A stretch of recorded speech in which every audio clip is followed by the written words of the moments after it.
কাজী সাহেব, বিয়ে বন্ধ করুন। আরিয়ান আমার হাজবেন্ড, ওর সাথে আমার বিয়ে হয়েছে। কি যাতা বলছেন আপনি? আপনার সাথে আমার বিয়ে কবে হলো? মাথা খারাপ হয়ে গেছে নাকি? মাথা কেন খারাপ হবে সোনা? তুমি আমাকে ঠকাতে পারো না। আমরা দুজন দুজনকে ভালোবেসে বিয়ে করেছি। তুমি কি করে আমার সাথে এমন করতে পারো? দেখুন নীলা, আপনি একদম ফালতু কথা বলবেন না।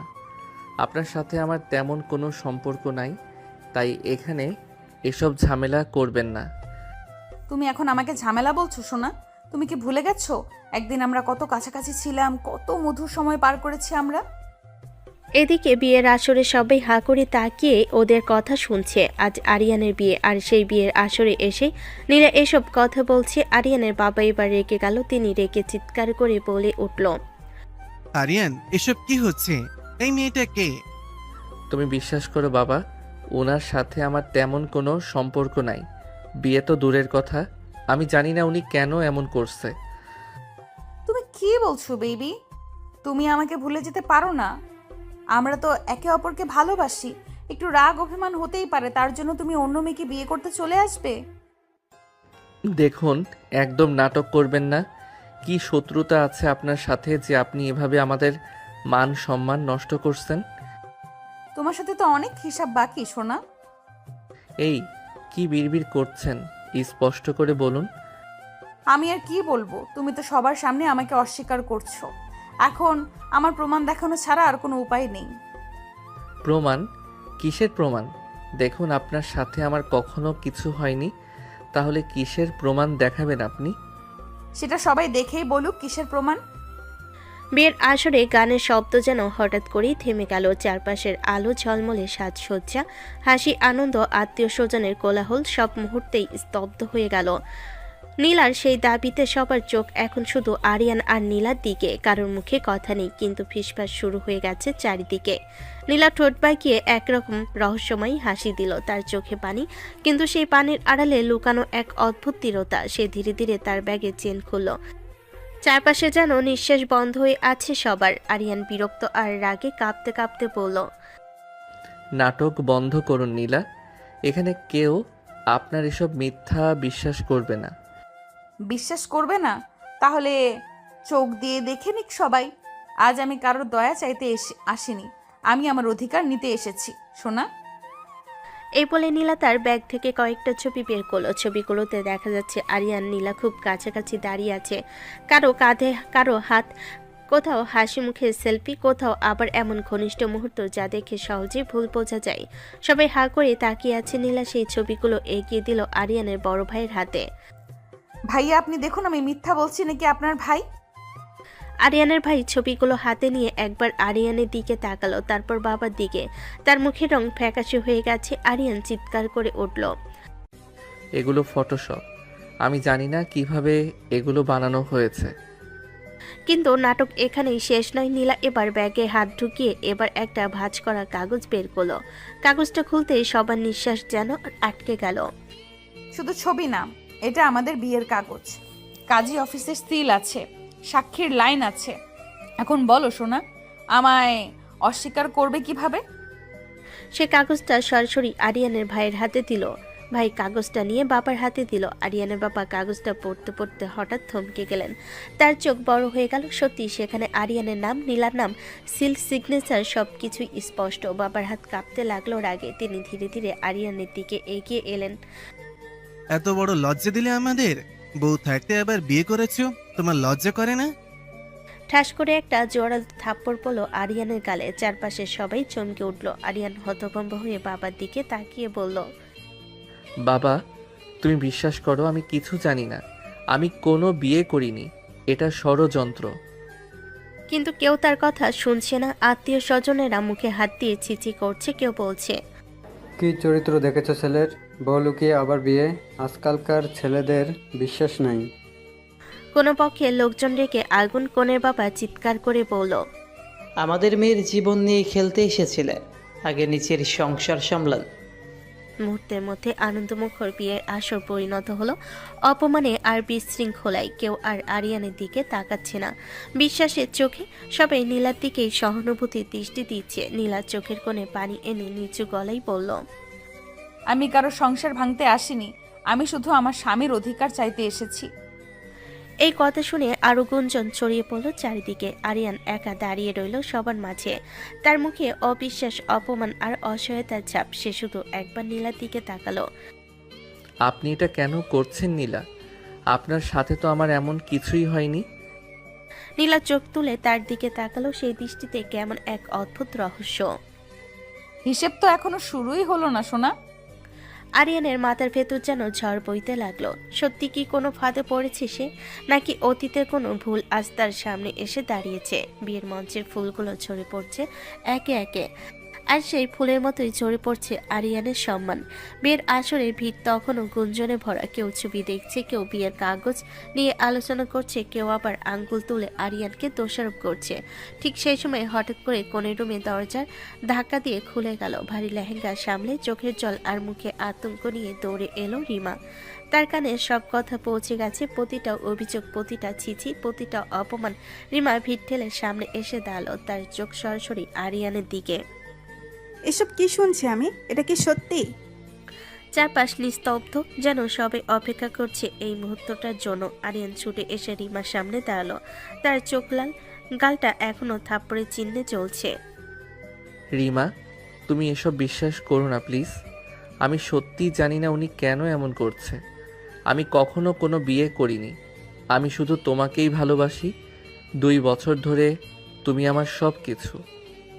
রিমার চোখে পানি টলমল করছে, কিন্তু তার কণ্ঠ কাঁপলেও দৃঢ়। সে সাহস নিয়ে বলল, আমি বিশ্বাস করি না এসব। আমি আরিয়ানকে চিনি। সে এমন না, সে আমাকে ভালোবাসে। মেয়েটা ভালোবাসে অন্ধ হয়ে গেছে। প্রমাণ তো হাতে, আর কি লাগে? নীলা ঠোঁটে কোণে মুচকি হাসি নিয়ে দাঁড়িয়ে আছে, তার চোখে যেন চ্যালেঞ্জ। ভালোবাসা অন্ধই হয় রিমা, কিন্তু কাগজ কখনো মিথ্যে বলে না। আপনি চুপ করুন। আমার আরিয়ানের সাথে 2 বছরের সম্পর্ক। সে আমাকে কখনো ঠকাতে পারে না। আমি সত্যি তোমাকে ভালোবাসি রিমা। আমি জানি না উনি কেন এমন করছে। হয়তো কোনো ষড়যন্ত্র। তুমি শুধু আমাকে বিশ্বাস করো। রিমা এক পা এগিয়ে এসে আরিয়ানের হাত ধরে ফেলো সবার সামনে। সে আশ্বাস দিয়ে বলল, আমি বিশ্বাস করি তোমাকে। যতক্ষণ না তুমি নিজে বলছো তুমি দোষী, আমি কাউকে বিশ্বাস করব না। এই দৃশ্য দেখে রিমার বাবা আর বড় ভাই রাগে ফেটে পড়ল। রিমার বাবা রাগে চিৎকার করে বলল, রিমা, তুমি পাগল হয়ে গেছো? চোখের সামনে প্রমাণ, আর তুমি বলছো বিশ্বাস করি? আমাদের মান সম্মান কি কিছু না? 2 বছর আমার বোনের সাথে সম্পর্ক রেখে বউ লুকিয়ে বিয়ে করতে আসছিস? সাহস কত বড় তোর? ভাইয়া, বিশ্বাস করুন আমি কিছু জানি না। এটা ফাঁদ। চুপ, নাটক করিস না। বাবা প্লিজ, আরিয়ান এমন না। আমি তাকে চিনি। মানুষকে চেনা এত সহজ না রিমা। ভালোবাসা চোখ বন্ধ করে দেয়। আজ যদি আমরা সময় মতো জানতে না পারতাম, কাল তোর জীবন শেষ হয়ে যেত। পরিস্থিতি আরো জটিল হয়ে উঠল। একদিকে নীলার হাতে বিয়ের কাগজ, অন্যদিকে রিমার অন্ধবিশ্বাস। আরিয়ান মাঝখানে দাঁড়িয়ে অসহায়ের মতো চারপাশে তাকাচ্ছে। তার প্রিয় মানুষটা তার হাত ধরে আছে, কিন্তু চারপাশের পৃথিবী তার বিরুদ্ধে। নীলা আবার ধীরে ধীরে বলল, আমি কাউকে কাঁদাতে আসিনি। আমি শুধু আমার স্বামীকে ফিরিয়ে নিতে এসেছি। এই কথাগুলো শুনে রিমার বুকের ভেতরটা কেঁপে উঠল। রিমা ফিসফিস করে বলল, তুমি আমাকে ঠকাওনি তো আরিয়ান? আমি কসম করে বলছি, আমি শুধু তোমাকেই ভালোবাসি। বিয়ের মঞ্চে এখন আর ফুলের গন্ধ নেই, আছে সন্ধ্যের ভারী বাতাস। একটা ভুল, একটা রহস্য, একটা কাগজ, সবকিছু মিলিয়ে আজকের এই বিয়ে কি ভেঙে যাবে? পরিস্থিতি এমন জায়গায় গিয়ে দাঁড়িয়েছে যেখানে কেউ আর ঠান্ডা মাথায় ভাবতে পারছে না। চারিদিকে ফিসফিস, অপমান, সন্দেহ আর কান্নার মিশ্র শব্দ। ঠিক তখনই নীলা হঠাৎ করে ভেঙে পড়ার মতো মাটিতে বসে পড়ল। তার চোখ থেকে টপ টপ করে পানি পড়ছে, গলার স্বর কাঁপছে। নীলা ধীরে ধীরে উঠে আরিয়ানের বাবার সামনে গিয়ে দাঁড়ালো। বাবা, আপনি বলেন এখন আমার কি হবে? আপনার ছেলের সাথে আমার বিয়ে হয়েছে, আজ সে সবার সামনে আমাকে অস্বীকার করছে। আমি সমাজের সামনে মুখ দেখাবো কিভাবে? মানুষ তো আমাকেই দোষ দেবে, বলবে মেয়েটাই চরিত্রহীন। এই কথা শুনে চারপাশে থাকা মহিলারা নিজেদের মধ্যে ফিসফিস শুরু করলো। কেউ বলছে মেয়েটা সর্বনাশ হয়ে গেল, কেউ বলছে ছেলেরা এমনই হয়। নীলা এবার আরো কান্না জুড়ে দিল। যদি কালকে আমি প্রেগনেন্ট হয়ে যাই, তখন তখন আমার সন্তানের দায় কে নেবে? তখন কি আরিয়ান এসে বলবে এই সন্তান তার, নাকি তখনও অস্বীকার করবে? এই কথা শুনে চারপাশে একসাথে হা হয়ে তাকালো সবাই। পরিবেশ যেন হঠাৎ আরো ভারী হয়ে গেল।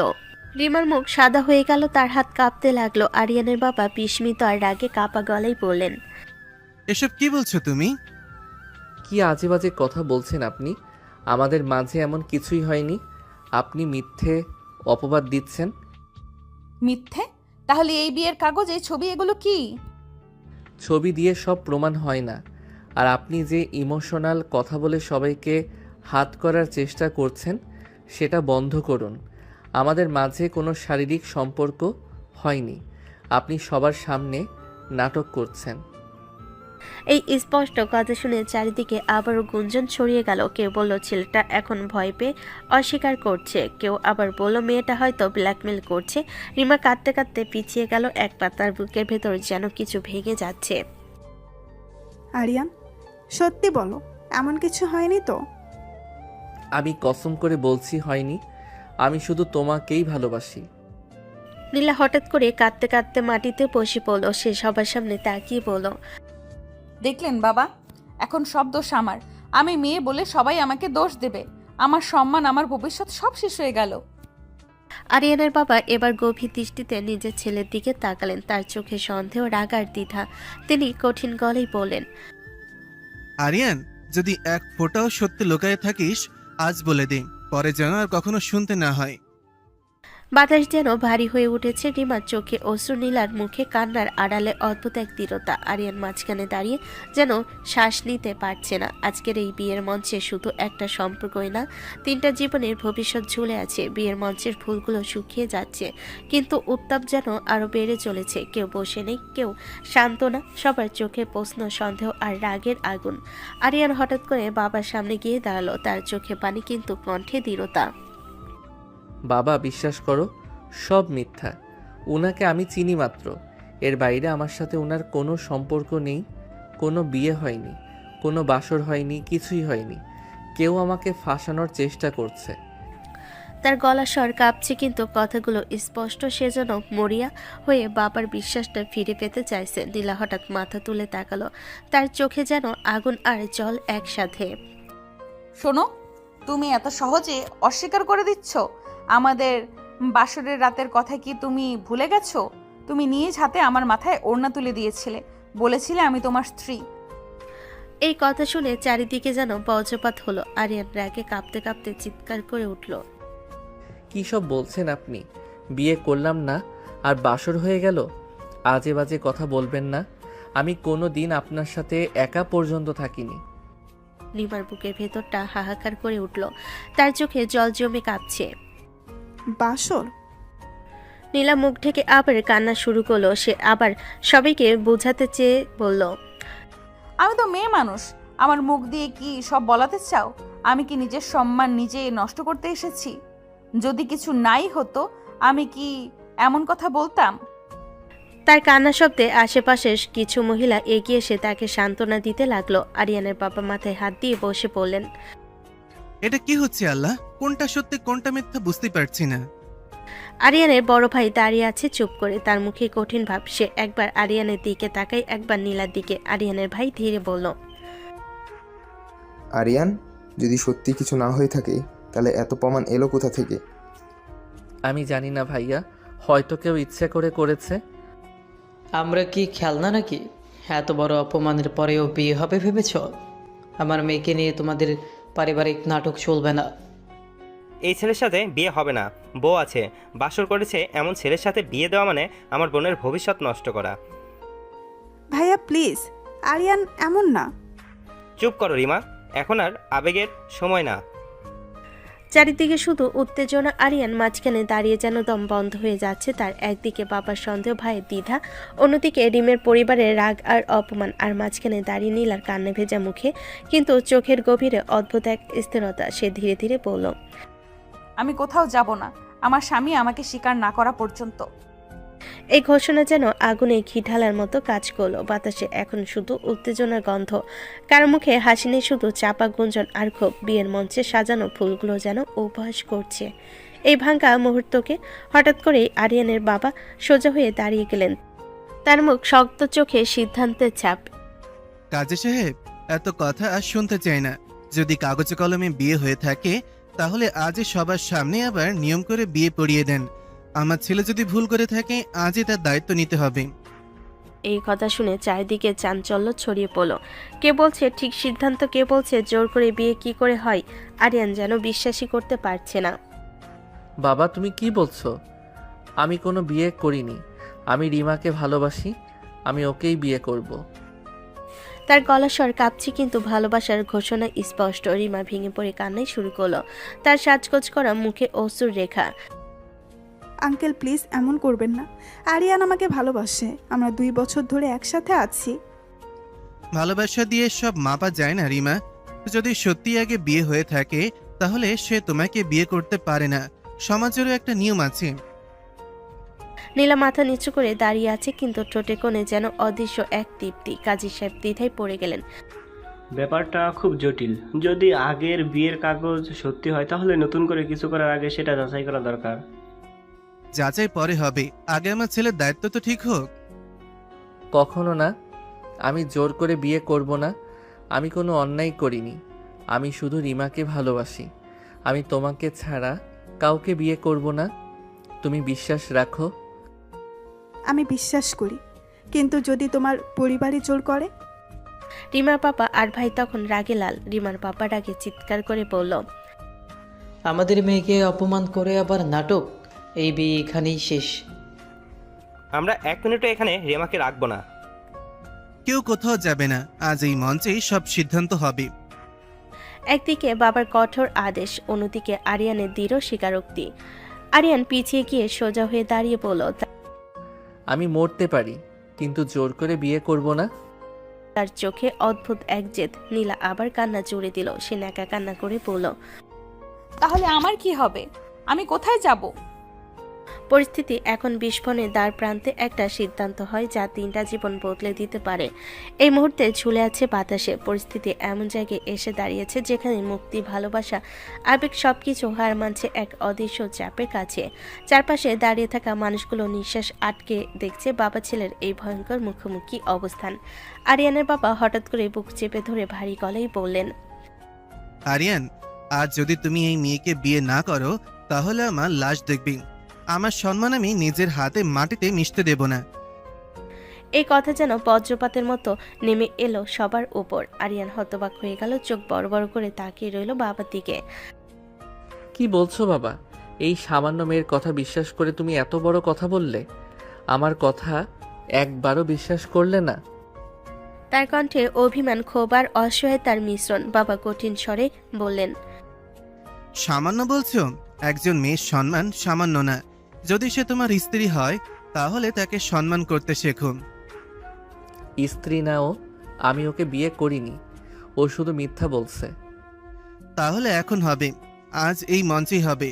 সমাজের সামনে যা শুরু হয়েছে তা শেষও আজ হবে এইখানেই। কাজী সাহেব প্রস্তুত হন। এই ঘোষণা শুনে রিমার বুকের ভেতরটা ভেঙে চুরমার হয়ে গেল। সে দৌড়ে এসে আরিয়ানের হাত আঁকড়ে ধরল। না, এটা হতে পারে না। আরিয়ান, কিছু বলো। তুমি তো আমাকে কথা দিয়েছিলে। তার চোখে কাজল মিশে গড়িয়ে পড়ছে অশ্রুর সাথে। সাজানো কোণের মুখে এখন শুধু অসহায়তা। আরিয়ান বাবার দিকে তাকিয়ে রইল। তার সামনে 2টা পথ, একদিকে বাবার প্রাণের হুমকি, অন্যদিকে নিজের ভালোবাসা। সে ধীরে ধীরে চোখ বন্ধ করলো। মুহূর্তটা যেন থমকে গেল। আরিয়ান ভাঙ্গা গলায় বলল, ঠিক আছে, যদি আমার অস্বীকারে তোমার জীবন চলে যায় বাবা, তাহলে আমি রাজি। এই কথা শুনে চারপাশে চাপা গুঞ্জন উঠল। রিমা যেন মাটিতে বসে পড়ল। তুমি রাজি হয়ে গেলে? ক্ষমা করো রিমা। কাজী সাহেব সামনে এসে বসে পড়লেন। নীলা মাথা নিচু করে বসে আছে, কিন্তু তার চোখের কোণে অদ্ভুত এক ঝিলিক। কাজী ধীরে ধীরে প্রশ্ন শুরু করলেন, কনে নীলা, আপনি কি আরিয়ানকে স্বামী হিসাবে কবুল করছেন? কবুল। 3বার কবুল উচ্চারণের পর চারপাশে নিস্তব্ধতা। কাজী এবার আরিয়ানের দিকে তাকালেন। বর আরিয়ান, আপনি কি নীলাকে স্ত্রী হিসাবে কবুল করছেন? আরিয়ান চোখ বন্ধ করে দাঁড়িয়ে আছে। রিমার কান্নার শব্দ তার কানে বাজছে। বাবার কাঁপা শ্বাস তার পাশে। ধীরে, খুব ধীরে সে বলল, কবুল। একবার, তারপর দ্বিতীয়বার, তৃতীয়বার শব্দটা বের হতে তার গলা শুকিয়ে গেল। অবশেষে সে বলল, কবুল। এই দুটি শব্দের সাথে সাথে রিমা 2 বছরের ভালোবাসা যেন ভেঙে চুরমার হয়ে গেল। মঞ্চের আলো এখনো জ্বলছে, কিন্তু কারোর চোখে আর সেই আলো নেই। আজ একটি জোর করে নেওয়া সিদ্ধান্ত 3টি জীবনের ভাগ্য বদলে দিল। কাজী শেষ ঘোষণা শোনার পরও বিয়ের মঞ্চে কেউ তালি দেয়নি, বরং চারিদিকে এক ধরনের চাপা শোক নেমে এলো। আনন্দের বদলে আজ এখানে কেবল অপমান, কান্না আর ভাঙা স্বপ্নের স্তূপ। আরিয়ানের বাবা গভীর শ্বাস ফেলে চারপাশে তাকালেন। চলো, এমনিতেই ওনাদের মান সম্মান নষ্ট হয়েছে, এখানে আর থাকার দরকার নেই। যত কম সময় থাকি ততই ভালো। তার কণ্ঠে ক্লান্তি, রাগ আর অস্বস্তির মিশ্রণ। রিমা তখনও দাঁড়িয়ে আছে এক কোণে, তার সাজানো হাত কাঁপছে, চুড়িগুলো শব্দ করে কাঁপনের সাথে চোখের কাজল মিশে গিয়েছে অশ্রুতে। আরিয়ান ধীরে ধীরে রিমার সামনে এসে দাঁড়ালো। চারপাশে সবাই থাকলো, সেই মুহূর্তে যেন তারা একা। আরিয়ান নিচু গলায় বলল, পরিস্থিতি যাই হোক রিমা, আমি কিন্তু তোমাকেই ভালোবাসি। বিশ্বাস করো, আমি ইচ্ছে করে কিছু করিনি। ভালোবাসা যদি সত্যিই হতো তাহলে আজ আমাকে এভাবে একা ফেলে যেতে না। তার গলা ভেঙে গেল কান্নায়। আরিয়ান কিছু বলতে গিয়েও থেমে গেল। সে জানে এখন কোনো কথা এই ক্ষত সারাতে পারবে না। অবশেষে আরিয়ানদের পরিবার গাড়িতে উঠল। নীলা চুপচাপ বসে আছে মাথা নিচু করে। সারা রাস্তায় কেউ কোনো কথা বলল না, শুধু গাড়ির চাকার শব্দ আর মাঝে মাঝে দীর্ঘশ্বাসের আওয়াজ। আরিয়ান জানালার বাইরে তাকিয়ে আছে। অন্ধকার রাস্তার আলো আর তার চোখে এসে পড়ছে, কিন্তু তার ভেতরে অন্ধকার কেউ দেখতে পাচ্ছে না। নীলা একবার তাকালো তার দিকে, কিন্তু কোনো কথা বলল না। বাড়ির সামনে গাড়ি থামাতে আরিয়ান সবার আগে নেমে গেল। কারো দিকে না তাকিয়ে সোজা ভেতরে ঢুকে গেল। বাড়ির ভেতরে তখন প্রস্তুতি ছিল বউ বরণের। আরিয়ানের মা, কিছু খালাফুপু, আত্মীয়রা শাড়ি পরে থালা হাতে দাঁড়িয়ে আছে। সবার মুখে হাসি, কৌতূহল, নতুন বউকে দেখার অপেক্ষা। কিন্তু গাড়ি থেকে যখন নেমে এলো অন্য এক মেয়ে, সবাই হতভম্ব হয়ে গেল। আরিয়ানের মা বিস্ময়ে বলেন, এই মেয়েকে, রিমা কোথায়? চারিদিকে ফিসফিস শুরু হয়ে গেল। আরিয়ানের বাবা ভারী গলায় বলেন, যা হওয়ার হয়ে গেছে, পরিস্থিতি খারাপ হয়েছিল। এই মেয়ে এখনই আমাদের ঘরের বউ। তিনি সংক্ষেপে পুরো ঘটনাটা বলেন। সব শুনে আরিয়ানের মা অবিশ্বাসে মাথা নাড়ালেন। আমার আরিয়ান এমন করতে পারে না, নিশ্চয়ই কোথাও কোনো ভুল হয়েছে। আমার ছেলে মিথ্যা বলবে না। তার চোখ ভিজে উঠল। আরিয়ানের বাবা দীর্ঘশ্বাস ফেলে বলেন, ভুল হোক বা না হোক, এখন যা হয়েছে তা মেনে নিতে হবে। সমাজের সামনে কথা দেওয়া হয়েছে, এখন বউ বরণ করো। আত্মীয়দের মুখে কৌতূহল, সন্দেহ আর চাপা গুঞ্জন। নীলা দরজার সামনে দাঁড়িয়ে আছে। মা থালা তুলে নিলেন। দ্বিধায় ভরা হাতে বউ বরণের আচার করলেন, কিন্তু সেই শব্দে আনন্দ নেই, আছে কেবল অস্বস্তি। এই বাড়িতে আজ যে বউ এলো তাকে কেউ মন থেকে স্বাগত জানাতে পারল না। বউ বরণের সব আনুষ্ঠানিকতা শেষ হলো। বাড়ির ভেতরে বাতাসে অদ্ভুত এক অস্বস্তি রয়ে গেল। হাসি নেই, খুনসুটি নেই, আত্মীয়দের মিষ্টি ঠাট্টা নেই, সবকিছু যেন জোর করে এক আয়োজন। নীলাকে আরিয়ানের মা আর ভাবি হাত ধরে ভেতরে নিয়ে এলেন। ড্রয়িং রুমের মাঝখানে বড় সোফায় বসতে দিলেন তাকে। তার মাথায় ঘোমটা একটু সরে গিয়েছিল, ভাবি সেটাকে ঠিক করে দিল। বসো, পানি খাও। এত কিছু হয়ে গেছে, তুমি নিশ্চয়ই খুব টেনশনে আছো। নীলা মাথা নিচু করে চুপচাপ বসে রইল। তার চোখে ক্লান্তি, কিন্তু ভেতরে কি চলছে কেউ বুঝতে পারছে না। এদিকে আরিয়ান একদম কারোর দিকে না তাকিয়ে সোজা নিজের রুমে ঢুকে দরজা বন্ধ করে দিল। কিছুক্ষণের মধ্যেই বাথরুমে শাওয়ারের শব্দ ভেসে এলো। ঠান্ডা পানি তার মাথা থেকে ঝরে পড়ছে, কিন্তু তার ভেতরের আগুন যেন কিছুতেই নিভছে না। তার বুকের ভেতর জমে থাকা রাগ, অপমান আর অসহায়তা যেন পুরো শরীর জ্বালিয়ে দিচ্ছে। সে দেওয়ালে ঘুষি মারতে মারতে ফিসফিস করে বলল, কেন কেন এমন হলো? অনেকক্ষণ পর বাথরুমে দরজা খুলল। ভেজা চুল, লালচে চোখে আরিয়ান বেরিয়ে এলো। ঠিক তখনই দরজায় করা নাড়া শব্দ। মা ধীরে ধীরে ভিতরে ঢুকলেন। মায়ের চোখে দুশ্চিন্তা স্পষ্ট। এসব কিভাবে হলো বলতো? তুই তো রিমাকে ভালোবাসিস, তাহলে হঠাৎ করে এমন বিয়ে?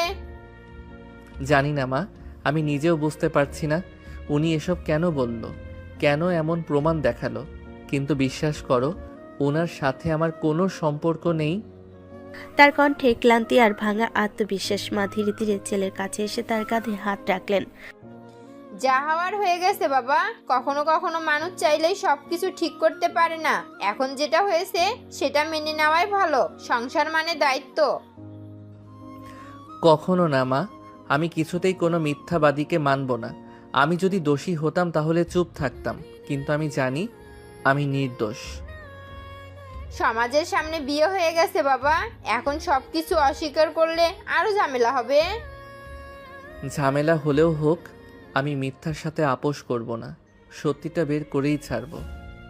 মা ছেলের দিকে তাকিয়ে রইলেন। তিনি বুঝতে পারছেন এই ছেলের ভিতরে আগুন জ্বলছে।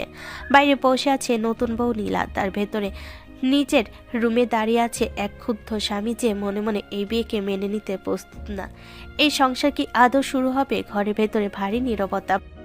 বাইরের আত্মীয় স্বজনের চাপা গুঞ্জন ধীরে ধীরে মিলিয়ে গেছে। সবে বুঝে গেছে আজকের রাতটা অন্যরকম। কিছুক্ষণ পর আরিয়ানের ভাবি ধীরে ধীরে দরজা খুলে ভেতরে ঢুকলো। তার পিছনে মাথা নিচু করে দাঁড়িয়ে নীলা, লাল শাড়ি কিন্তু মুখে কোনো উজ্জ্বলতা নেই। আরিয়ান, নীলাকে নিয়ে এলাম, এখন যা হয়েছে সেটা মেনে নিয়েই শুরু করো। আরিয়ান এক ঝলক তাকিয়ে চোখ ফিরিয়ে নিল। তার চল শক্ত হয়ে আছে। উনাকে নিয়ে যান, আমি ওনার সাথে এক রুমে থাকতে পারবো না। তার কণ্ঠে এমন এক ঘৃণা আর রাগ যা শুনে নীলার বুক কেঁপে উঠল। ভাবি অবাক হয়ে পড়ল। এসব কি কথা?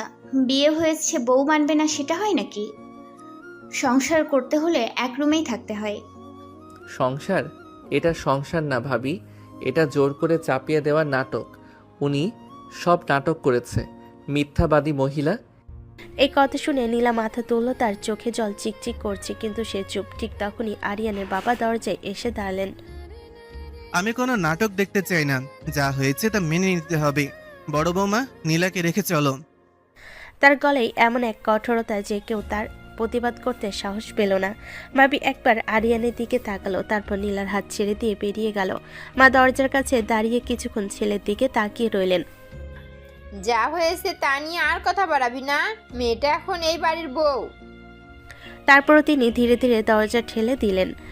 ঘরে এখন শুধু দুজন মানুষ, একজন জোর করে আনা স্ত্রী, আরেকজন রাগে আগুন হয়ে থাকা স্বামী। আরিয়ান পেছন ফিরে দাঁড়িয়ে আছে। তার মুঠো এতটাই শক্ত করে বাঁধা যে হাতের শিরা ফুলে উঠেছে। সে হঠাৎ ঘুরে পড়ল। এই বিয়ে আমি মন থেকে মানি না। আপনি যা করেছেন তার জন্য একদিন জবাব দিতে হবে। আমি কিছু ভুল করিনি, আমি শুধু আমার অধিকার চেয়েছি। অধিকার? মিথ্যা দিয়ে অধিকার পাওয়া যায় না। ঘরে বাতাসে আগুনের মতো উত্তাপ। বাইরে রাত গভীর হচ্ছে, কিন্তু এই ঘরে শুরু হচ্ছে এক নতুন ঝড়। আজকের রাত তাদের বাসর রাত না, এটা সত্যি আর মিথ্যার যুদ্ধের প্রথম রাত। ঘরে দরজা বন্ধ, বাইরে রাত নেমে গেছে, কিন্তু ভেতরে যেন আগুন জ্বলছে। দুজন মানুষ মুখোমুখি দাঁড়িয়ে, একজন জেদে অটল, আরেকজন রাগে ফুঁসছে। নীলা ধীরে ধীরে মাথা তুলে তাকালো। তার চোখে আর কান্না নেই, আছে এক অদম্য জেদ। যাই বলো না কেন, আমার অধিকার আমি ছাড়বো না। এই বিয়ে হয়েছে সমাজের সামনে হয়েছে, তুমি চাইলেই আমাকে মুছে ফেলতে পারবে না। অধিকার? আপনি অধিকার কথাটা মুখে নিচ্ছেন কিভাবে? আপনি নির্লজ্জ মহিলা। আগে কখনো ভাবিনি আপনি এতটা খারাপ হতে পারেন। মুখ সামলে কথা বলো, আমি তোমার স্ত্রী। আপনার সাথে এর থেকে ভালো কথা বলতে পারবো না। খারাপ মহিলা কোথাকার! নাটক করে মিথ্যে প্রমাণ বানিয়ে একটা সংসার ভেঙে দিলেন। এই কথাগুলো যেন তীরের মতো গিয়ে বিঁধল নীলার বুকে। হঠাৎ করে নীলা এগিয়ে এলো। এক মুহূর্তের মধ্যে সে আরিয়ানের গলা চেপে ধরল। তার চোখে জেদ আর ক্ষোভের ঝড়। আমাকে খারাপ বলার আগে নিজের দিকে তাকাও। তুমি আগে তুমি সবার সামনে আমাকে অস্বীকার করেছো, এখন আমি তোমাকে বুঝিয়ে দেব আমি কে। এ বলে সে আচমকা আরিয়ানের ঠোঁটে ঠোঁট ডুবিয়ে দিল। ঘর নিস্তব্ধ, মুহূর্তটা যেন জমে গেল। কিন্তু পরের সেকেন্ডে আরিয়ান ঝাঁকিয়ে তাকে দূরে সরিয়ে দিল। কি করছেন আপনি? সাহস কিভাবে হলো আপনার? জোর করে বিয়ে করে থামেননি, এখন আবার এসব? স্বামীর কাছে স্ত্রী এমন করলে দোষ কোথায়? আমি আপনাকে স্ত্রী হিসেবে মানি না, আর কখনো এভাবে ছোঁয়ার চেষ্টা করবেন না। ঘরের ভেতর উত্তাপ আরও বেড়ে গেল। আরিয়ান পেছন ফিরে দাঁড়িয়ে দেওয়ালে খুশি মারল। তার বুকের ভেতর জমে থাকা অপমান আর ক্রোধ যেন বিস্ফোরিত হতে চাইছে। নীলা চুপচাপ দাঁড়িয়ে আছে, কিন্তু তার চোখে এখনও সেই জেদ। ঘরের বাতাসে উত্তেজনা আর রাগের দহন। চারপাশে নীরবতা, কিন্তু দুজনের মধ্যে যেন আগুনের ঝড়। নীলা ধীরে ধীরে পেছন হাঁটে, চোখে জেদ আর ঠোঁটে তীক্ষ্ণতা নিয়ে আরিয়ানের দিকে তাকালো। যতই অস্বীকার করো, যতই পালাতে চাও, পারবে না, তোমাকে আমার সাথে থাকতে হবে। আরিয়ান চোখ বড় বড় করে তাকিয়ে রইল। গলার স্বর কাঁপ, কিন্তু রাগে তা আরও তীক্ষ্ণ। জোর করে কয়দিন রাখতে পারবেন? আপনি তো আমাকে ভালোবেসে বিয়ে করেননি, হয়তো কোনো খারাপ উদ্দেশ্যে এসব করছেন। আমিও দেখি কতদিন আপনি জোর করতে পারেন। নীলার চোখে আগুন জ্বলে উঠল। সে ধীরে ধীরে এগিয়ে এলো। আর তার গলায় কাঁপন, মুখে দৃঢ়তা। এত সহজে মুক্তি নেই তোমার।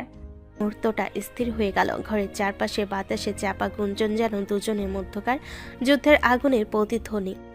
আরিয়ান পিছনে হটে দেওয়ালে আশ্রে পড়ল, তার চোখ লাল, গলা ফেটে আসছে রাগে। রুমের বাতাস এখনো উত্তাপ আর চাপা রাগে ভরা। বাইরের রাত গভীর, কিন্তু ভেতরে যেন ঝড়ের আগমন। নীলা ধীরে ধীরে খাটের দিকে এগোলো, তার পা থমকে গেল না।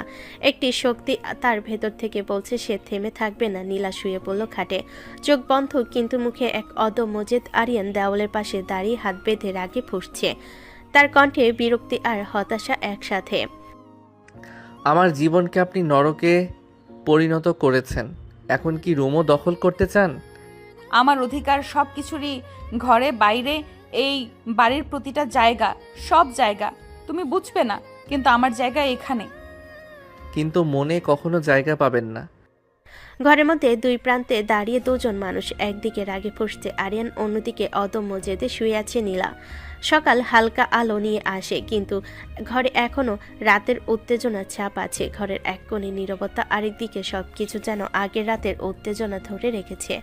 আরিয়ান ঘুম থেকে উঠে চুপচাপ, চোখে ক্লান্তি, মুখে রাগের ছাপ। সে হালকা ফ্রেশ হয়ে বাইরে চলে যায়, কোনো কথা বলেনি, শুধু দরজা ধীরে ধীরে বন্ধ করে। নীলা কিছুক্ষণ পর চোখ খুলে ধীরে ধীরে ওঠে, তার পায়ে ধাপ। ঘরের মেঝেতে হালকা শব্দ ফেলে, কিন্তু ভেতরে জেদ কমেনি। নীলা নিচে নামলো, ভাবি তাকে দেখে হাসলো। আসো নীলা, রাতে তো কত ধকল গেল, নিশ্চয়ই ক্লান্ত, কিছু খাও। নীলার চোখে অল্প হাসি আঁকলো, সে ধীরে ধীরে টেবিলের দিকে এগোলো। টেবিলে গরম চা, ভাজি আর হালকা নাস্তা সাজানো। নীলা প্লেট হাতে নিয়ে বসতে চাইলে ভাবি হালকা কণ্ঠে বলল, আরিয়ান কই? ও সকালে বাইরে চলে গেছে, তুমি খেয়ে নাও। সকাল যেন ধীরে ধীরে সবাইকে ত্রাণ দিতে এসেছে। ঘরে হালকা আলো, কিন্তু রাতের উত্তেজনা এখনো বাতাসে আছে। নীলা টেবিলে বসে খেতে থাকে চুপচাপ, মুখে কোনো হাসি নেই, শুধু চোখে অদম্য জেদ আর ঠোঁটে অম্লমধুর সংযম। এদিকে আরিয়ানের বাবা ও ভাই এসে টেবিলে বসলো, তাদের চোখে এখনো কালকের অস্বস্তি। আরিয়ানের বাবা ধীরে ধীরে চামচ হাতে নিলেন। খাও নীলা, সব ঠিক আছে না? ভাইও কিছু বলতে চাইল, কিন্তু চোখে ভাব প্রকাশ। খাওয়ার সময় নীরবতা, মাঝে মাঝে ফিস ফিস, কেউ বেশি কথা বলছে না। নীলা শেষ করে প্লেট রেখে দিয়ে ধীরে ধীরে ওঠে। আমি উপরে যাচ্ছি। ছেলেটা সকালেই কোথাও গেল? এই প্রশ্নের উত্তর নেই, সবাই চুপচাপ। ঘরে আজ শুধুই চাপা উত্তেজনা। আরিয়ান বন্ধুদের কাছে চলে গেল, বন্ধুদের চোখে কৌতূহল আর বিস্ময় একসাথে। বন্ধু বলল, ভাই কাল কি হলো? এসব কি করে হলো? নীলা আপু এমন করলো কেন? জানি না, আমি জানি না কেন এমন হলো, আমার জীবন শেষ করে দিল। বন্ধুরা শুধু তাকিয়ে রইল, কেউ কিছু বলতে পারছে না। আরিয়ান চোখ নামিয়ে ধীরে ধীরে বলল, রিমা কেমন আছে কে জানে, সে ঠিক আছে কিনা কেউ তো জানে না। দিনের আলো ধীরে ধীরে ঘরের ভেতর ঢুকছে, কিন্তু আরিয়ানের মন এখনো অন্ধকারে ঢেকে গেছে। বন্ধুদের ঘরে বসে থাকা, কফি খাওয়ার শব্দ, সবকিছু আজ তার কাছে ফাঁকা মনে হচ্ছে। জীবনের সবই এক মুহূর্তে ছিনিয়ে নেওয়া হলো। তন্ময় চুপচাপ কিছুক্ষণ তাকিয়ে রইল, তারপর ধীরে ধীরে বলল, ভাই রিমাকে ফোন করে দেখ, সে ঠিক আছে কিনা, কিছু খাচ্ছে কিনা, সবকিছু জানতে হবে। আরিয়ান চুপচাপ ছিল, তারপর হঠাৎ তার কণ্ঠে রাগ আর ব্যথা মিশে বের হলো। কোন মুখে কল দিব? আমি তোর বিশ্বাস ভেঙেছি। আমি নিজেই জানি আমি ওর জীবনে কত বড় ধ্বংস বয়ে এনেছি। তোর কোনো দোষ নেই ভাই, সব নীলা আপুর জন্য হয়েছে, ও সবকিছুর জন্যই এই পরিস্থিতি। আরিয়ান চুপ করে বসে রইল, চোখে লালচে ভাব, গলায় এক অদ্ভুত কণ্ঠস্বর যা কেবল তার নিজের সাথে লড়াই করছে। আরিয়ান ধীরে ধীরে চিৎকার করতে করতে বলল। বন্ধুরা শুধু তাকিয়ে রইল। আমি কখনো ক্ষমা করব না ওনাকে, কখনো না। আমি কোনো দিন এসব ভুলবো না। কারোর মুখে কোনো কথা নেই। আরিয়ান আজ শুধুই ক্ষুব্ধ আর ক্ষোভের আগুনে ভাঙ্গা। আরিয়ান এখনো তার রাগ আর হতাশার আগুনে ঝলসে যাচ্ছে। বন্ধুদের পাশে বসেও মনে শান্তি নেই। নিঃশব্দে সে ফোন হাতে তুলে নিল, ভাঙ্গা মন নিয়ে রিমা নাম খুঁজে পেল। হৃদয়ে ব্যথায় ভেঙে পড়ছে, চোখ লালছে। সে জানে কল করার একমাত্র কারণ রিমার কণ্ঠ শোনা, তাকে বোঝানো যে তার অনুভূতিগুলো এখনো ঠিক আছে। আরিয়ান নম্বর ডায়াল করলো, কল গেল, কিন্তু উত্তর দিল রিমার বাবা। তার কণ্ঠে আক্রোশ, রাগে আগুন ঝরে পড়ল। তুমি কখনো ফোন দিবে না রিমাকে? আমার মেয়ের জীবন এমনিতেই শেষ হয়ে গেছে। আরিয়ান মুখ উঁচু করে বলছে, গলা কাঁপছে, চোখে জল এসে উঠছে। একটু কথা বলতে দিন। আমি শুধু বলতে চাই আমি রিমাকে কোনো কষ্ট দিতে চাইনি। ফোনের লাইন যেন টান টান হয়ে গেছে। রিমার বাবার কণ্ঠে রাগ আর আরিয়ানের কণ্ঠে ব্যথা। দুই প্রান্তের মধ্যে উত্তেজনা, অসহায়তা আর অভিমান মিলেমিশে এক অদ্ভুত চাপ তৈরি করেছে। রিমার পাপা রাগ আর আতঙ্ক মিশিয়ে চিৎকার করে বলেন, আরিয়ান, এবার একবার এমন কাজ করলে আমি তোমার জন্য কোনো জায়গা রাখবো না, বুঝেছো? আমি শুধু কথা বলার সুযোগ চাইছি, কিছু বোঝানোর চেষ্টা করছি। আমি রিমাকে বঞ্চিত করতে চাইনি। দুপুরের হালকা রোদ ঘরের ভেতর ঢুকছে, কিন্তু আরিয়ানের মন এখনো উত্তাপে আগুন হয়ে জ্বলছে। ফোন কেটে গেছে অনেক আগে। আরিয়ান ফোন রেখে গভীর শ্বাস নিল। হৃদয়ে ব্যথা জমে রইল।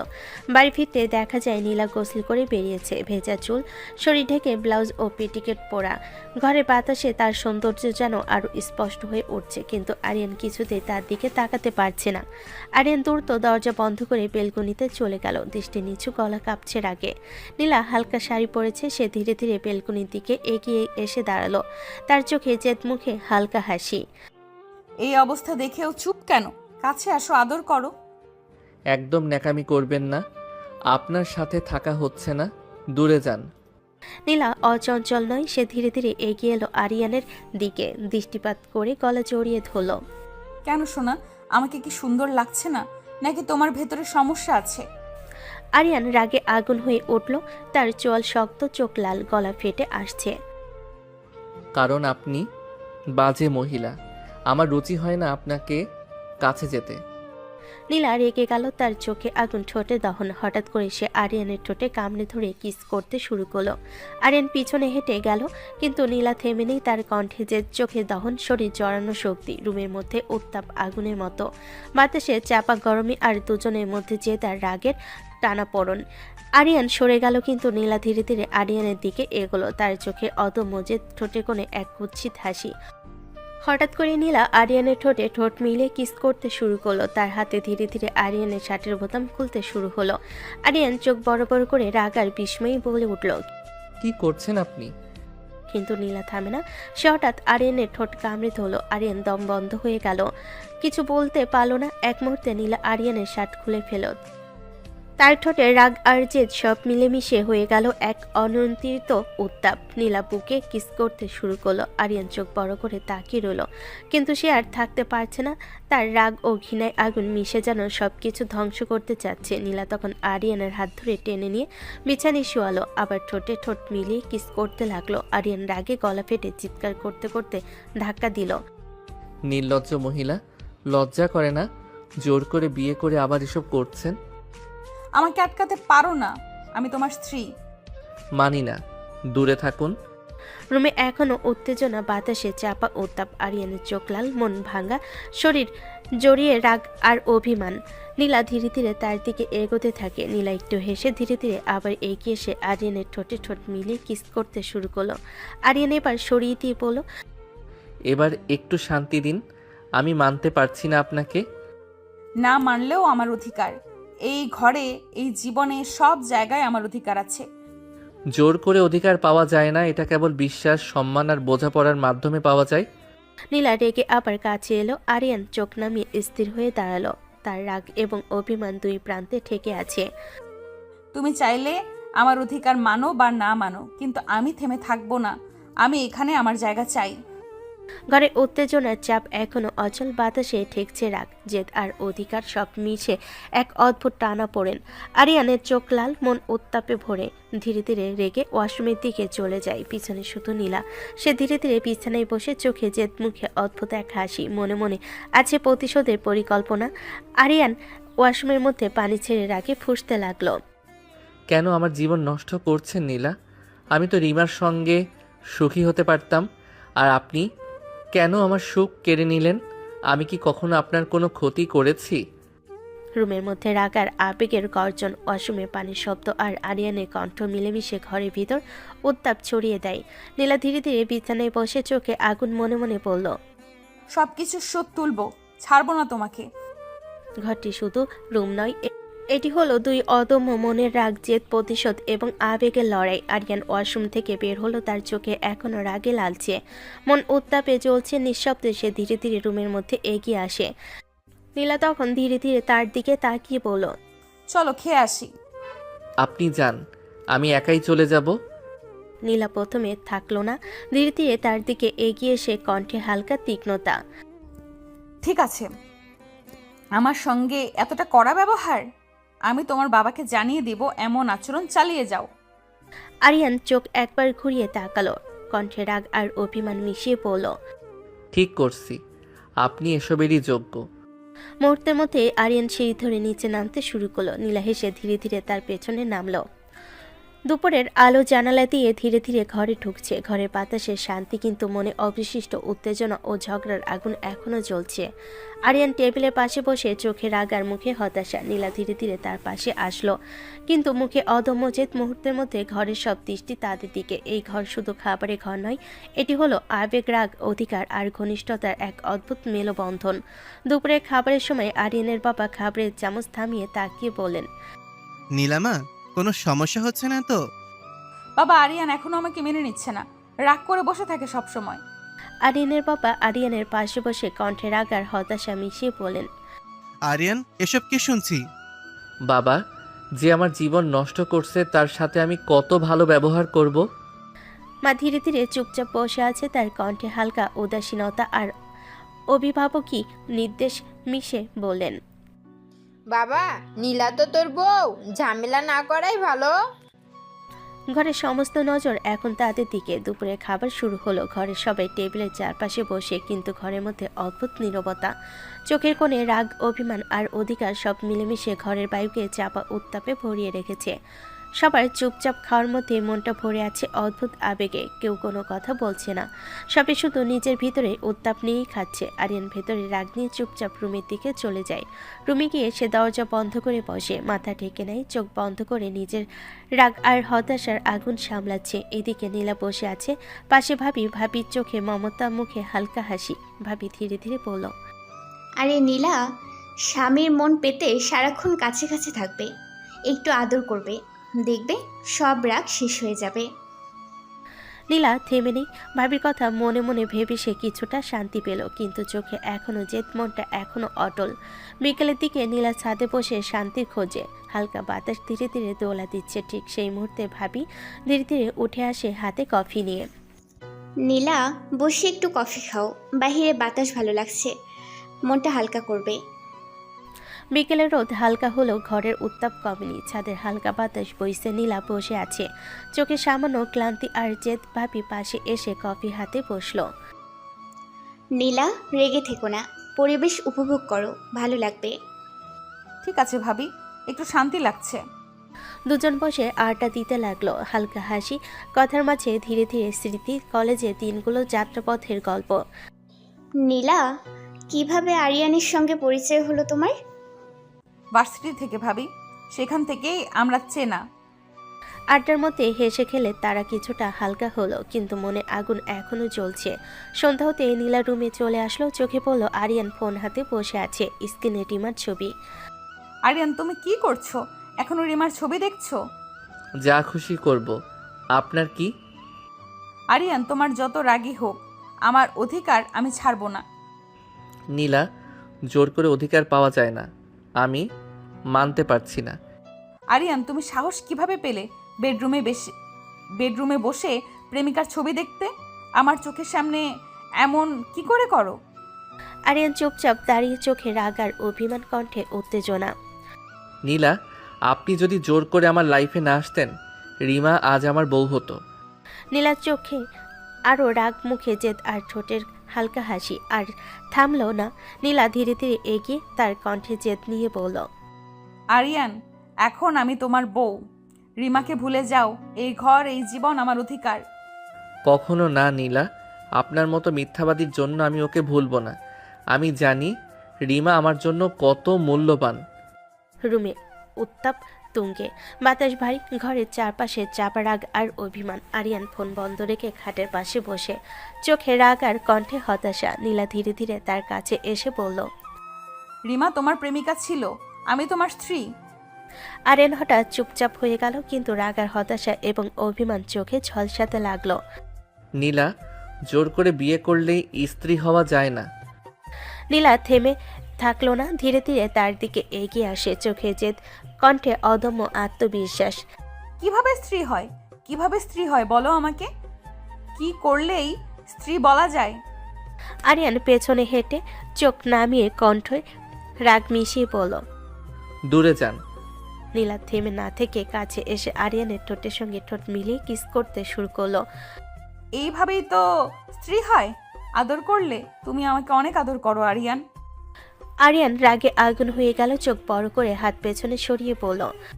সরুন, যাই করুন না, কিন্তু আমি কোনোভাবেই মানব না। রুমে উত্তাপ তুঙ্গে, বাতাস ভারী, ঘরের চারপাশে রাগ আর মান অভিমান চলছে। নীলার আরিয়ানের মুখোমুখি দুই অদম্য মন একে অপরকে চ্যালেঞ্জ করছে। কেন মানবেন না আরিয়ান? কি কম আছে তোমার প্রেমিকার থেকে? কি আমি কম সুন্দর?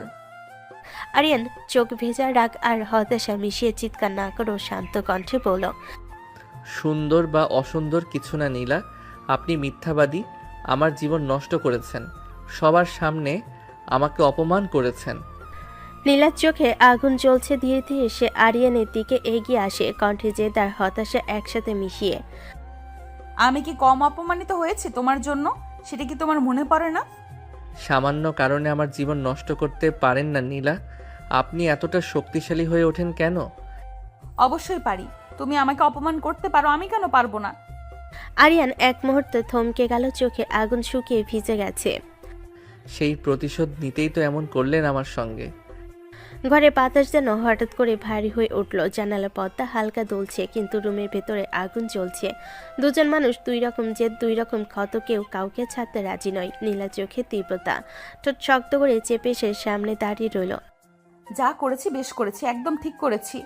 আরিয়ানের বুকটা যেন ধপ করে উঠল, চোখের আগ জমে বরফের মতো শক্ত হয়ে গেল। আমার চোখের সামনে থেকে যান, এখন সামনে থাকলে খারাপ কিছু হয়ে যাবে। নীলা এক চুলো সরল না, বরং আরো এক পা সামনে এগিয়ে এলো। যা খুশি করো, আমার কিছু যায় আসে না। এই কথাটা যেন আগুনে ঘি ঢেলে দিল। আরিয়ান আচমকা পাশের টেবিলটা ধাক্কা মেরে সরিয়ে দিল। টেবিলের উপর রাখা গ্লাস মাটিতে পড়ে চুরমার হয়ে গেল। কেন করলেন আমার সাথে এমন? আমি কি করেছিলাম আপনার? সে আলমারির দরজা জোরে বন্ধ করলো, বিছানার পাশে ল্যাম্প ছুঁড়ে ফেলে দিল। রুমের ভেতর শব্দ প্রতিধ্বনিত হতে লাগলো। রাগে তার বুক ওঠানামা করছে, চোখ লাল, চল সব ভাঙো, সব ভাঙো, কিন্তু যা ভেঙে গেছে সেটা আর জোড়া লাগবে না। তো নীলা দাঁড়িয়ে দেখছে, তার চোখেও আগুন, কিন্তু সে কাঁদছে না, বরং যেন ভেতরে কোথাও শক্ত হয়ে গেছে। রুমের ভেতর ভাঙ্গা কাচের শব্দ, দম বন্ধ করা নীরবতা আর দুইটা আহত অহংকার। এটা আর শুধু একটা বিয়ে নয়, এটা দুইটা ভাঙ্গা আত্মসম্মানের যুদ্ধ। একজন হারিয়েছে ভালোবাসা, আরেকজন হারিয়েছে সম্মান। রুমের ভেতর তাণ্ডব চালানোর পর আরিয়ান আর দাঁড়িয়ে থাকতে পারল না, বুকটা যেন দম বন্ধ হয়ে আসছে। রাগ, অপমান, হতাশা সব মিলিয়ে ভেতরটা ছিঁড়ে যাচ্ছে। সে দ্রুত পা ফেলে বেলকনিতে চলে গেল। রাতের হাওয়া মুখে লাগতে চোখ দুটো বন্ধ করে ফেল। আর হঠাৎ করে মনে পড়ে গেল 4 বছর আগের কথা। 4 বছর আগে যখন সবকিছু এত জটিল ছিল না, যখন জীবনটা ছিল সহজ, তখন নীলা ছিল একজন সিনিয়র, এর বেশি কিছু না। বিশ্ববিদ্যালয়ের সবুজ মাঠ, দুপুরের রোদ নরম হয়ে এসেছে, ক্যাম্পাসে ছেলে মেয়েদের ভিড়, হাসাহাসি, গল্প, আড্ডা। আরিয়ান তখন অনার্স 2য় বর্ষের ছাত্র। হাসি খুশি বন্ধুদের সাথে সারাক্ষণ আড্ডা দাও, ভবিষ্যৎ নিয়ে বড় বড় স্বপ্ন দেখা একটা সাধারণ ছেলে। নীলা তখন 4র্থ বর্ষের সিনিয়র, ক্যাম্পাসে পরিচিত মুখ, স্মার্ট, আত্মবিশ্বাসী, একটু রাগী স্বভাবের আর অদ্ভুত রকমের সুন্দরী। আরিয়ান তাকে চিনতে, প্রায় দেখতে, করিডোর দিয়ে হেঁটে যেতে, কিন্তু কখনো কথা হয়নি। ক্যাফেটেরিয়ার সামনে বসে আছে আরিয়ান আর তার বন্ধু তন্ময়। চাহাতে দুজন গল্পে মশগুল। হঠাৎ তন্ময় কুনুই দিয়ে ধাক্কা দিল। দেখ দেখ, সিনিয়র নীলা আপু আজ শাড়ি পরে এসেছে, কি সুন্দর লাগছে না? আরিয়ান মাথা ঘুরিয়ে তাকালো। দূরে নীলা করিডোর দিয়ে হেঁটে আসছে, সাদা নীল শাড়ি, খোলা চুল, চোখে গম্ভীর ভাব, হাঁটার ভঙ্গিতেই যেন আত্মবিশ্বাস ঝরে পড়ছে। আরিয়ান কিছুক্ষণ তাকিয়ে থেকে স্বাভাবিক গলায় বলল, খারাপ না, তবে একটু রাগী টাইপ মনে হয়। আরে রাগী হলে কি হয়েছে? রাগী মেয়েরাই তো প্রেমে পড়ার মতো সুন্দরী হয়।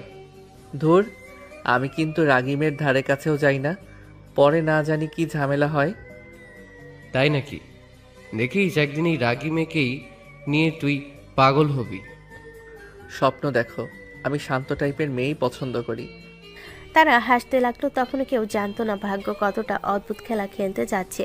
যে মেয়েকে দেখে মজা করে বলেছিল রাগী, সে মেয়ে একদিন তার জীবনের সবচেয়ে বড় ঝড় হয়ে উঠবে। বেলকনিতে দাঁড়িয়ে আরিয়ান চোখ খুলল, ঠোঁটে তিক্ত হাসি ফুটল। তখন যদি জানতাম এই রাগী সিনিয়র একদিন আমার জীবনের সব কিছু উল্টে দেবে। রাতের বাতাস আরো জোরে বইতে লাগলো। অতীত ধীরে ধীরে দরজা খুলছে, বেলকনির ঠান্ডা হাওয়া ধীরে ধীরে মিলিয়ে গেল।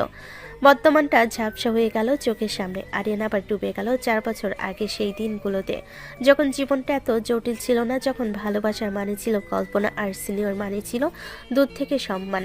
ক্যাম্পাসের মাঠে বসে আছে আরিয়ান আর তন্ময়, চারপাশে আড্ডা, হাসাহাসি, কেউ গান গাইছে, কেউ আবার প্রেমিকের হাত ধরে হাঁটছে। দূরে করিডোর দিয়ে হেঁটে গেল নীলা। আজও সবার নজর তার দিকেই। তন্ময় হঠাৎ গম্ভীর গলায় বলল, ভাই শুনেছি নীলা আপুকে কেউ পটাতে পারে না। অনেকেই ট্রাই করেছে কিন্তু কেউ পাত্তাই পায়নি। সুন্দরী মেয়েরা এমনই হয় বন্ধু, একটু বেশি সুন্দর হলেই অহংকার আকাশ ছুঁয়ে ফেলে। তুই বুঝবি না। আরে না রে, আমার মনে হয় আপু তেমন না। বাইরে থেকে একটু রাগী মনে হয় ঠিকই, কিন্তু ভেতরে হয়তো মনটা ভালো। থাক, সিনিয়র নিয়ে রিচার্জ না করে পড়াশোনায় মন দে। আমাদের রেজাল্ট ঠিক রাখা জরুরি। তুই তো দেখি একদম সেফ প্লেয়ার, ভয় পাচ্ছিস নাকি? ভয় কেন পাবো? শুধু সময় নষ্ট করতে চাইছি না। সিনিয়রদের সাথে দূরত্ব থাকলেই ভালো, ঝামেলা কম। কিন্তু ভাই একটা কথা বলি, যদি কখনো আপু নিজে থেকে কথা বলে তাহলে ভাববো পৃথিবী উল্টো দিকে ঘুরতে শুরু করেছে। দুজনেই হেসে উঠল। তাদের হাসি শব্দ মিশে গেল ক্যাম্পাসের কোলাহলে। তখনও কেউ জানতো না যে মেয়েকে নিয়ে এত আলোচনা করছে সেই মেয়ে খুব শীঘ্রই তাদের জীবনের আলোচনায় কেন্দ্রবিন্দু হয়ে উঠবে। নীলা শুধু সুন্দরী না, সে ছিল আত্মসম্মানে ভরা নিজের মতো চলা এক মেয়ে, যে কাউকে পাত্তা দেয় না বলে সবাই তাকে নিয়ে গল্প বানাতো। আরিয়ান তখনও ভাবতো আমার সাথে এসবের কোনো সম্পর্ক হবে না। কিন্তু ভাগ্য চুপচাপ বসেছিল না। তন্ময় আবার বলল, ভাই একদিন কিন্তু আপু তোর সাথে কথা বলবি, তখন কিন্তু আমাকেই আগে জানাস। দিবা স্বপ্ন দেখা বন্ধ করো, আমার লাইফে শান্ত মেয়েই আসবে। সে জানতো না ঝড় কখনো অনুমতি নিয়ে আসে না, আর রাগী মেয়েরা কখনো কখনো সবচেয়ে গভীর ছাপ ফেলে যায়। অতীত তখনও সুন্দর ছিল, কোনো অপমান নেই, কোনো প্রতিশোধ নেই, শুধু দূর থেকে দেখা আর বন্ধুদের সাথে নির্দোষ আড্ডা। বিকেলের রোদটা তখন নরম হয়ে এসেছে। ক্যাম্পাসের রাস্তার দুই পাশে ছায়া পড়ে আছে, হালকা বাতাসে নীলা শাড়ির আঁচল ধীরে ধীরে নীলা হাঁটছে তার বান্ধবী মেহেরিনের সাথে। চোখ সোজা সামনে, মুখে গাম্ভীর চোখ, কিন্তু তার ভেতরে সবসময় একটা সচেতনতা কাজ করে। কে তাকাচ্ছে, কে ফিসফিস করছে, সবই সে বুঝতে পারে। মেহেরিন হঠাৎ কাঁধে হাত দিয়ে মুচকি হেসে বলল, নীলা, আমি কিন্তু প্রতিদিন লক্ষ্য করি ওই যে দুজন জুনিয়র ছেলেটা মাঠের পাশে বসে থাকে, ওরা তোর দিকেই তাকিয়ে থাকে, মনে হয় তোকে পছন্দ করে। নীলা থামলো না, হাঁটতে হাঁটতে ঠোঁটের কোণে হালকা হাসি ফুটল। করতেই পারে, তাতে সমস্যা কোথায়? কেউ থাকলে আমি কি চোখ নামিয়ে ফেলবো? সমস্যা তো একটাই, তারা জুনিয়র, তুই কিন্তু 4th ইয়ার। নীলা একটু থামলো, আকাশের দিকে তাকালো একবার, তারপর শান্ত গলায় বলল, ভালোবাসা কি সিনিয়র জুনিয়র দেখে হয় নাকি? অনুভূতি তো ক্লাস দেখে আসে না। ও মা, তুই তাহলে ওদের মধ্যে কাউকে পছন্দ করিস নাকি? নীলার চোখে এক মুহূর্তের জন্য অন্যরকম ঝিলিক দেখা দিল। সে সেটা লুকাতে চাইল, পুরোপুরি পারল না। তেমন কিছু না, তবে হ্যাঁ, আমাকে যে কেউ লক্ষ্য করছে সেটা আমি বুঝি। বুঝিস মানে? ওই লম্বা ছেলেটা সবসময় বন্ধুদের সাথে হাসাহাসি করে, কিন্তু আমি পাশ দিয়ে গেলে একদম চুপ হয়ে যায়, ভান করে যেন কিছুই জানে না, কিছুই দেখছে না, অথচ চোখের কোণে তাকানোটা লুকাতে পারে না। তাই নাকি? তাহলে তো ব্যাপার সিরিয়াস। সিরিয়াস কিছু না, শুধু লক্ষ্য করেছি। কেউ যদি দূর থেকে দেখে তাতে ক্ষতি কি? আমি তো কাউকে ডাকিনি। কিন্তু তোর চোখেও তো একটু একটু কৌতূহল দেখি আমি। কৌতূহল থাকতেই পারে, যে ছেলেটা সাহস করে সামনে আসে না, দূর থেকে শুধু তাকিয়ে থাকে, তার মধ্যে একটা সরলতা থাকে। দূরের মাঠের পাশে বসে আছে আরিয়ান আর তন্ময়। তারা এখনো জানে না যে যে মেয়েকে তারা দূর থেকে দেখে সেই মেয়ের মাঝে তাদের খেয়াল করে। নীলা সেই মেয়েও মাঝে মাঝে তাদের খেয়াল করে। নীলা হাঁটতে হাঁটতে একবার তাকালো মাঠের দিকে, চোখে পড়লো আরিয়ানের হাসি। এক মুহূর্তের জন্য তাদের চোখে চোখ পড়লো। আরিয়ান তড়িঘড়ি করে অন্যদিকে তাকালো। নীলার ঠোঁটে অদৃশ্য হাসি ফুটে উঠল। নীলা মনে মনে বলল, ছেলেটা লাজুক, কিন্তু চোখে অন্যরকম কিছু আছে। সাবধান, কিন্তু জুনিয়ররা খুব তাড়াতাড়ি সিরিয়াস হয়ে যায়। আমি কাউকে স্বপ্ন দেখাই না, কিন্তু যদি কেউ নিজের ইচ্ছায় স্বপ্ন দেখে তার দায় তো আমার না। হাওয়া আবার বইল, শাড়ির আঁচল উড়ল অতীতে সেই নির্দোষ মুহূর্তগুলো যেখানে ভালোবাসা ছিল কেবল চোখে চোখ রাখা আর কথা না বলেও অনেক কিছু বোঝা। পরের দিন ক্যাম্পাসে অদ্ভুত এক খেলা শুরু হলো। চোখে খেলা নীরবতা, খেলা অপ্রস্তুত করে দেওয়ার। নীলা আজ ইচ্ছে করে অন্যরকম, চোখে হালকা কাজল, ঠোঁটে আত্মবিশ্বাসী হাসি। সে জানে কেউ একজন তাকে লক্ষ্য করে, আর আজ সে ঠিক করেছে দূর থেকে না, সামনে দাঁড়িয়ে দেখবে ছেলেটার প্রতিক্রিয়া। মাঠের পাশে বসে আছে আরিয়ান আর তন্ময়, হাসাহাসি চলছে, গল্প চলছে। হঠাৎ ছায়া পড়লো তাদের সামনে। আরিয়ান মুখ তুলে তাকাতে বুক ধক করে উঠল। নীলা দাঁড়িয়ে একদম সামনে। এই যে তোমরা সেকেন্ড ইয়ার না? আরিয়ানের গলা শুকিয়ে গেল। সে কখনো কল্পনা করেনি নীলা এভাবে সামনে এসে কথা বলবে। জি মানে হ্যাঁ আপু।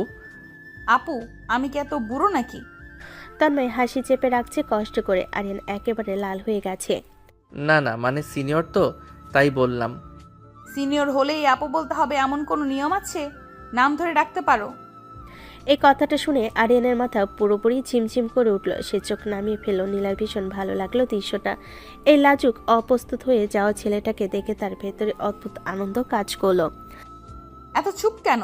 আমাকে দেখলে কি কথা ভুলে যাও? না না আপু, মানে নাম ধরে ডাকতে বললেন তো, আমরা আসলে একটু শকড। শক্ত হওয়ার কিছু নেই, ক্যাম্পাসের সবাই সমান। কিছুক্ষণ দাঁড়িয়ে থেকে সে চলে গেল, কিন্তু যাওয়ার আগে একবার ফিরে তাকালো। আরিয়ান তখনও স্থির হয়ে বসে। তন্ময় কনুই দিয়ে ধাক্কা দিল। কি রে ভাই, কি চলে? তেমন কিছু না, খালি অন্যরকম ভাবিস। অন্যরকম না হলে তোর মুখ এমন লাল হলো কেন? গরম পড়ছে তাই। ভাই সাবধান, রাগী সিনিয়র কিন্তু তোকে খেলায় নামিয়ে দিয়েছে। আরিয়ান চুপ করে গেল। তার ভেতরে কেমন যেন অচেনা অনুভূতি, অপ্রস্তুত হওয়া, লজ্জা পাওয়া, আর সেই লজ্জা দেখে কারোর আনন্দ পাওয়া, এ যেন এক নীরব শুরু। দূরে করিডোরে দাঁড়িয়ে নীলা আবার একবার তাকালো। তার ঠোঁটে হাসি। সে মনে মনে বলল, ছেলেটা লাজুক, কিন্তু চোখে আগুন আছে, দেখি কত দূর যায়। ক্যাম্পাসের বাতাসে তখন বসন্তের গন্ধ, কিন্তু কারোর জীবনে সেই বসন্ত শুরু হচ্ছিল অদ্ভুত এক খেলায়, চোখের পাশে হাসির আড়ালে, আর ইচ্ছে করে অপ্রস্তুত করে দেওয়ার মধ্য দিয়ে। নীলা এখন আর লুকিয়ে তাকায় না। সে ইচ্ছে করে সামনে এসে দাঁড়ায়, ইচ্ছে করে কাছাকাছি বসে, ইচ্ছে করে এমন কথা বলে যাতে ছেলেটার গাল লাল হয়ে যায়। সেদিন লাইব্রেরির সামনে আরিয়ান দাঁড়িয়ে নোট দেখছিল, তন্ময় পাশে দাঁড়িয়ে গল্প করছে। হঠাৎ খুব চেনা একটা গন্ধ ভেসে এলো। আরিয়ান বুঝে গেল সে এসেছে। নীলা এসে একদম তার পাশে দাঁড়ালো, এতটাই কাছে যে আরিয়ানের কাঁধে কাঁধ লেগে গেল। কি পড়ছো এত মনোযোগ দিয়ে? কিছু না, মানে ক্লাস টেস্ট আছে। নীল একটু ঝুঁকে বইয়ের দিকে তাকালো। তার চুল গাল ছুঁয়ে গেল আরিয়ানের। আরিয়ান যেন নিঃশ্বাস নিতেই ভুলে গেল, চোখ নামিয়ে রাখলো, যেন তাকালে ধরা পড়ে যাবে তার ভেতরের অস্থিরতা। নীলা ইচ্ছে করে আরো কাছে এলো। ভয় পাও নাকি আমাকে? না, ভয় কেন পাবো? তাহলে এত লজ্জা পাও কেন? তন্ময় পাশে দাঁড়িয়ে সব দেখছে। সে কনুইতে ধাক্কা দিয়ে ফিসফিস করে বলল, ভাই সাহস রাখ, সিনিয়র নিজে এসে কথা বলছে, তুই এমন আচরণ করছিস কেন?